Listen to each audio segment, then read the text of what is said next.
कभी अपने नियम और श्रद्धा को नहीं बदलना चाहिए, चाहे उस पर कितने ही कष्ट क्यों ना आ जाएं। मैं समय आने पर उसके हर कार्य को सिद्ध कर दूंगा।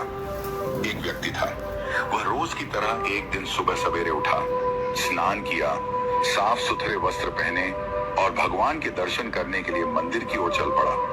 उसका उद्देश्य केवल एक था, भगवान के दर्शन करके आत्मिक आनंद प्राप्त करना।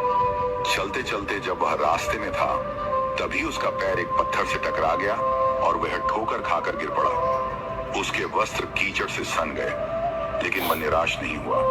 वह तुरंत घर लौटा, कपड़े बदले और फिर मंदिर की ओर रवाना हो गया। जब वह दोबारा उसी जगह पहुंचा तो संयोगवश फिर उसी स्थान पर ठोकर खाकर गिर पड़ा। अब की बार कीचड़ और भी अधिक था। लोग देखकर हंसे, कुछ ने ताने मारे, लेकिन उसने किसी की परवाह नहीं की।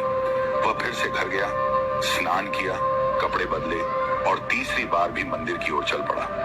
अब जब वह तीसरी बार उसी स्थान पर पहुंचा जहां पहले 2 बार गिरा था, तो उसने देखा कि एक अजनबी व्यक्ति वहां एक जलता हुआ चिराग ले खड़ा है। उसने कहा, आइए, मेरे पीछे पीछे आइए, मैं आपको मंदिर तक पहुंचा देता हूं। वह व्यक्ति बिना संकोच उस चिरागधारी के पीछे पीछे चल पड़ा। कुछ ही समय में वह मंदिर के द्वार पर पहुंच गया।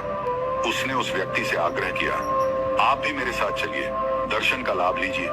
परंतु वह चिराग लिए व्यक्ति वहीं द्वार पर खड़ा रहा। कई बार आग्रह करने पर उस व्यक्ति ने कहा, मैं अंदर नहीं जा सकता क्योंकि मैं काल हूं। यह सुनकर भक्त चौंक गया, स्तब्ध रह गया। काल ने कहा, मैं ही था जिसने पहली बार तुम्हें गिराया था। जब तुम वापस गए, कपड़े बदले और दोबारा मंदिर की ओर चल पड़े, तब भगवान ने तुम्हारे अपने पाप क्षमा कर दिए।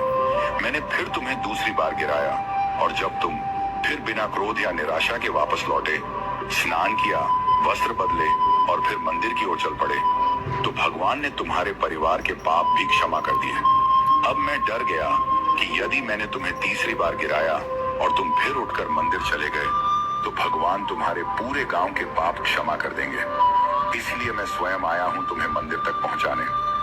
ये बात हमें सिखाती है कि जब श्रद्धा अडिग होती है, जब नियम दृढ़ होते हैं, तो स्वयं बाधाएं रास्ता छोड़ देती हैं। आज हम जरा जरा सी बातों पर सत्संग छोड़ देते हैं, भजन जाप छोड़ देते हैं। कभी कोई मेहमान आ जाए, कभी कोई पारिवारिक कार्य आ जाए, हम संसारिक रिश्तों को ईश्वर से ऊपर रख देते हैं। परंतु वह व्यक्ति जिसे 2 बार कीचड़ में गिराया गया, उसने हिम्मत नहीं हारी, क्योंकि उसे अपने भगवान से प्रेम था। वह अपने नियम नहीं तोड़ना चाहता था। उसे दुनिया की नहीं, भगवान की परवाह थी। यही कारण है कि काल जैसे अदृश्य शक्तियां भी उस प्रेम और निष्ठा के सामने नतमस्तक हो गईं।